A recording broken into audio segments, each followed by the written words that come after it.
Voilà, dans les Sfarim, il est très développé le lien qu'il y a entre Yosef Hatzadik et Hanouka. Hanouka vient de la force de Yosef Hatzadik. D'ailleurs, la valeur numérique de Hanouka, c'est 89. Avec le Kollel, c'est Tzadik. C'est le Hod Tzadik. Yosef, c'est le Tzadik. Et on lit les parachiotes de Yosef Hatzadik pendant la période de Hanouka. Donc, quelque part, Hanouka, c'est la concrétisation de cette force que Yosef Hatzadik a injectée en le Ham Israël. Alors, on va essayer de voir ce lien entre Yosef Hatzadik et Hanouka et comment on doit s'en inspirer, adopter donc le comportement de Yosef, s'en inspirer au moins. Dans Yosef Hatzadik, dans la paracha de Miketz, qui toujours tombe pendant Hanouka, en général, tombe pendant Hanouka, il y a un verset qui est très étonnant. Yosef Hatzadik donc accède au poste de Mishneh Lamelech et il va, Baruch Hashem, avoir des enfants. Le premier enfant de Yosef Hatzadik, il va l'appeler Menaché.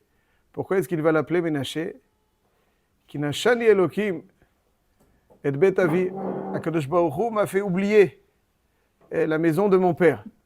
Et Amali et Bet Avi. Ki nashani Elokim et Amali et Bet Avi. Hachem m'a fait oublier donc la douleur et la famille, donc la maison de mon père. On est a priori stupéfait. Quelqu'un qui accède à un poste aussi important, prestigieux que celui de Yosef Hatzadik, et qui dit qu'il oublie l'endroit duquel il vient, il oublie la maison de son père. Ça paraît, quoi oublier? Tu te déconnectes de tes origines parce que tu es parvenu là où tu es parvenu. C'est loïtachen, c'est quelque chose d'inacceptable. Comment est-ce que Yosef Hatzadik peut l'appeler Menaché, le premier enfant? Pourquoi? Parce que il a Nashani Elokim et Amali et Bet Avi. Qu'est-ce que ça veut dire? Il devient Melech. Alors il oublie. C'est comme ça, vous pensez? C'est bien ça?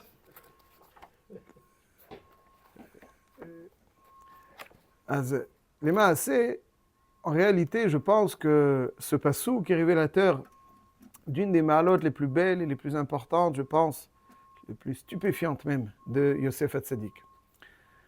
Dans Parashat Vayeshev, on décrit Yosef Hatzadik de la façon suivante.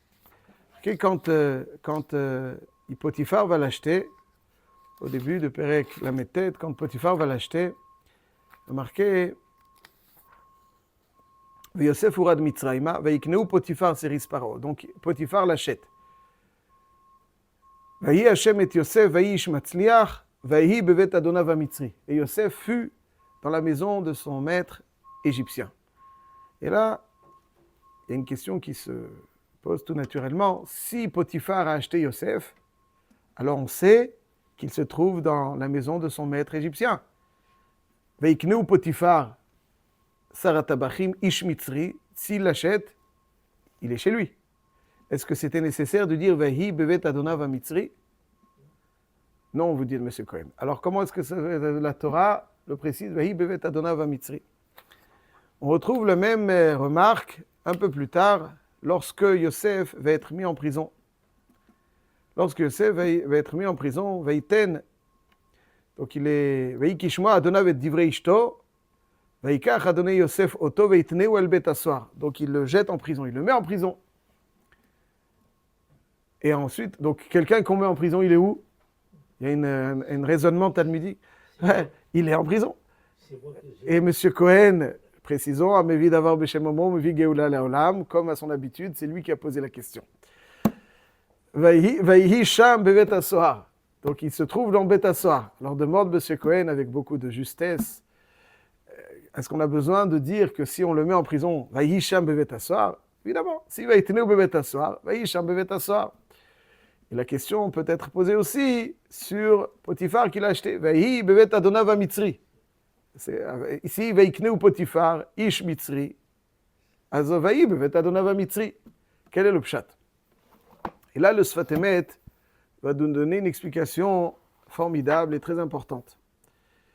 Il dit le Sfat Emet comme ça. Il le dit donc dans deux endroits dans Parashat Vayeshev, dans Shnat Tavresh Mem Vav et Shnat Tavresh Samech Aleph. Et je cite, parce que son lachon, il dit comme ça. Vechen matzinu beyosef dirti vehi bevet adonav hamitzri. Vechen katuv veitneu el bet hasoar veisham bevet hasoar. Donc évidemment, la question, elle est posée tout naturellement, et donc le Sfat Emet donne tout de suite l'explication. Ve'akavana. Shelo bikesh le'atzmo tachbulot le'tze misham. Il dit que Yosef veihisham. Yosef aurait pu chercher à se sortir de cette situation dans laquelle il se trouvait. Bifrat bevet hasoar. וגם השיר, בשהיה בידו כל אשר לפוטיפר, מסתמה יכול להציל עצמו מבית הסוהר. Il aurait pu se défaire. רק כי האמין, כי מהשם היא, ויהי שם ברצונו. nous dit le Sfat Emet, ויהי שם בבית הסוהר, voilà. ויהי שם בבית הסוהר, חזק וברוך. ויהי שם בבית הסוהר, ça veut dire que Yosef Hatzadik, il était ma'amin, que Akadosh Baruch Hu l'a mis dans le Beth HaSohar, donc c'est une situation difficile. Il n'est pas là-bas par force. Il n'est pas là-bas en voulant s'extraire, se défaire. Il est là-bas. Vayisham bevet HaSohar. Vayisham birtzono. Il est sham birtzono. C'est pas Vayisham, il était là-bas. Verak bechalom Sarah Mashkin. Quand est-ce qu'il cherche? C'est que Chalom Sarah Mashkin. Amar zechartani. Et là-dessus aussi, on lui reproche. Mais pourquoi il a dit ça? Alors qu'il était Bevet HaSohar, Vayisham birtzono. Al yedei shenidmelo al yedei hachalom, ki rotzi mishamayim shelo geoula al yedei ze hachalom. Il dit, pourquoi est-ce qu'on me fait part de trucs? Parce que, vraisemblablement, Kadosh Baruch Hu souhaite que je fasse un effort. Donc, mais ça, c'est... Mais jusque là-bas, Vayisham Bevet Adonav. Autrement dit, Yosef Hatzadik a un niveau sublime. Il est dans un niveau dans lequel il se sent dirigé par Akadosh Baruch Hu sans cesse. Là où il se trouve, il sait que la situation dans laquelle il se trouve, c'est forcément la meilleure des situations dans lesquelles il peut... alors la meilleure, ça ne veut pas dire la plus douce, mais ça veut dire la meilleure. La meilleure, ça veut dire que toute personne doit savoir que toutes les situations qu'Akadosh Baruch Hu le mène dans sa vie, c'est une invitation à grandir.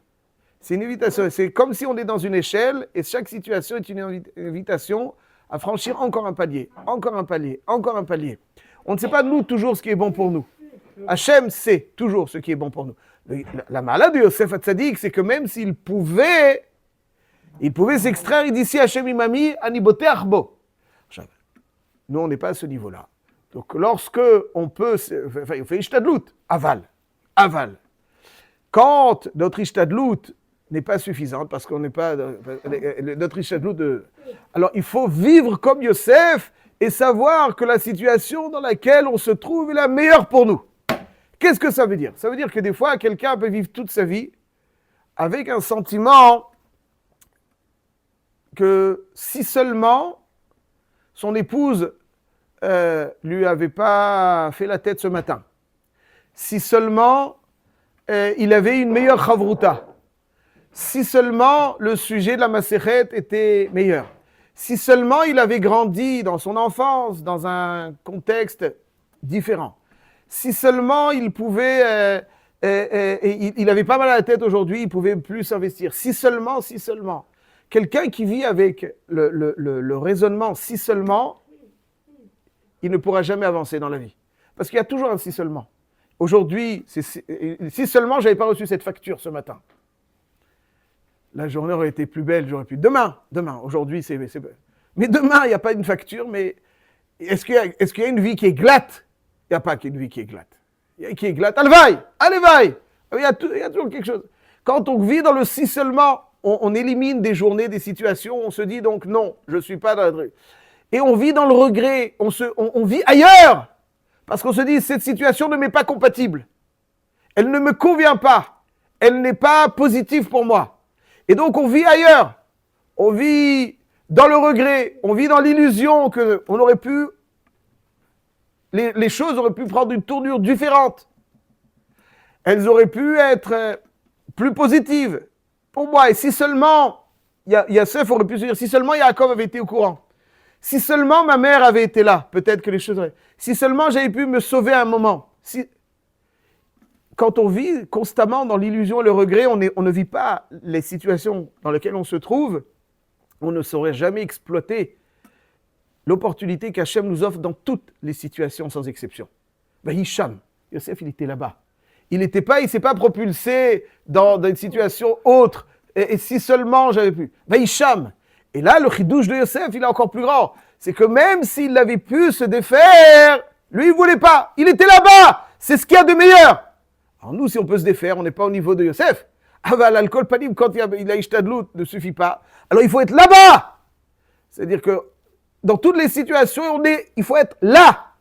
Il faut être là. Pas ailleurs. Pas dans le regret. Pas en se disant, mais les choses auraient pu prendre une autre tournure et je suis là par accident. C'est pas quelque chose qui me convient. Je suis là parce qu'Hachem le souhaite et c'est ce qu'il y a de meilleur pour moi. Est-ce que cette situation que je dois exploiter?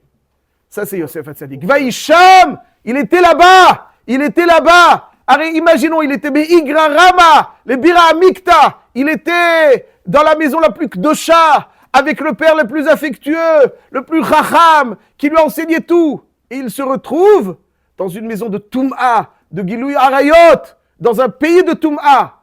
Il aurait pu dire à Hachem, écoute, là, il y a, a priori, il y a une erreur. Moi, là, mais quel rapport? Mais qu'est-ce que je fais là? Moi, Yosef, Hatzadik! Hatzadik! Il y a ça dans l'âme. Mais qu'est-ce que je fais là? Moi, j'ai à voir avec ça. Vaïhisham bevet Adonav Mitzri. Vaïhi bevet Adonav Mitzri. Vaïhisham bevet Asoar. Il était là-bas. Parce qu'il savait qu'Akadosh Baruch Hu l'a mis. Et c'est là-bas que sa tzidkout, elle va prendre toute sa dimension.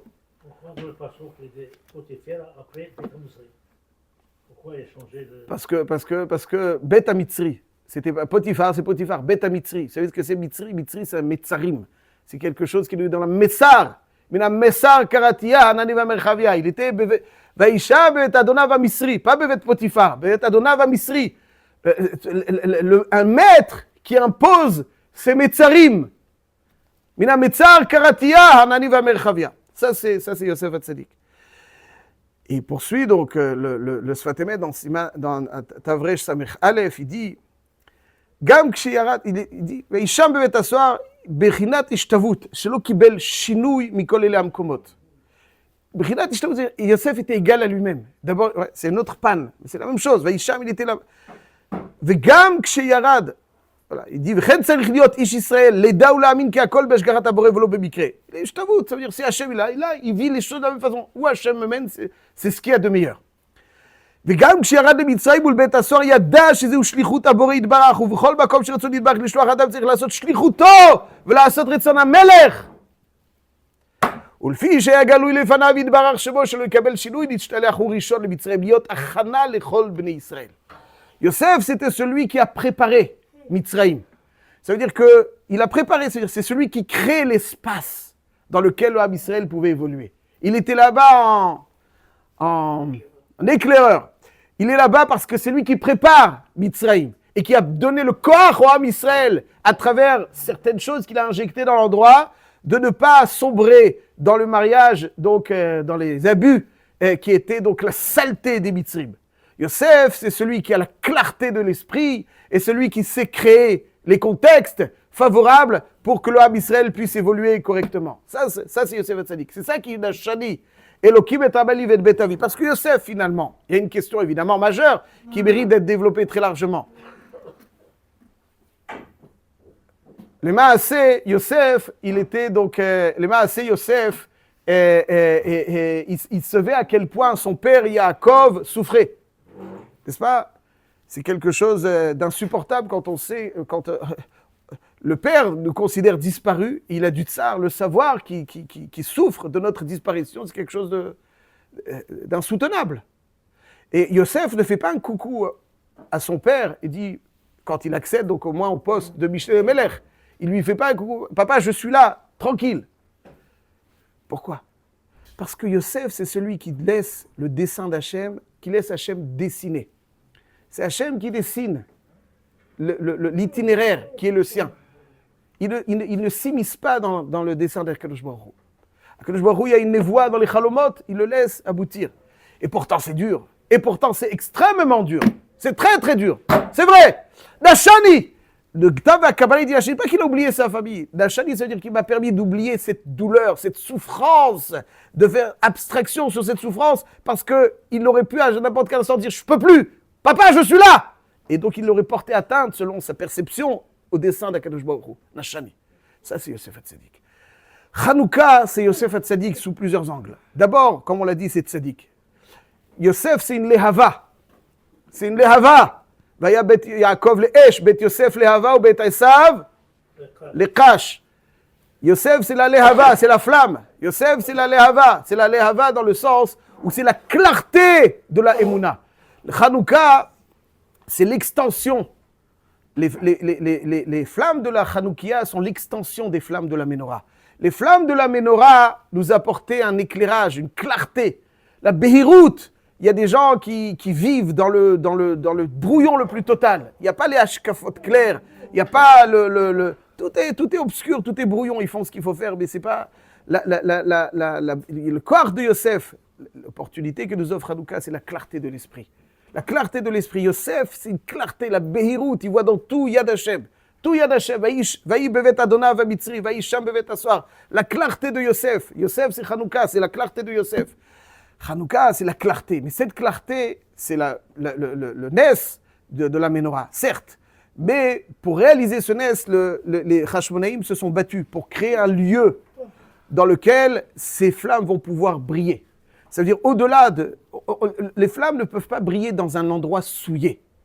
Lorsqu'ils ont lutté, ils ont Hanoukat HaMizbeach. Ils ont créé ce lieu. C'est dans un lieu favorable, préparé, que cette clarté... Si on vit dans l'endroit souillé, l'esprit l'est malheureusement, inéluctablement. C'est quand on prépare ce lieu. Ça, c'est Yosef qui a préparé le lieu de Mitzraïm et il avait cette Beirut. C'est lui qui crée le lieu. Il ne subit pas ce lieu. Ça, c'est le corps de Yosef. Yosef, il s'appelle Yosef parce que Bossif, Veoler.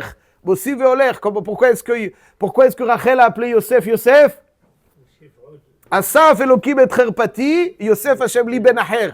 Asaf, ça veut dire qu'il m'a débarrassé de ma kherpa, de mon humiliation. Yosef, c'est celui qui symbolise, qui enlève toute la kherpa, toute la souillure. Et puis, quand on se débarrasse de cette souillure, Yosef Hashem li ben Acher, ça c'est Yosef, ça c'est Hanouka. Yiratson, que cette fête de Hanouka nous rajoute avec la lumière de Yosef HaTzadik dans la Behirut et dans les brachot.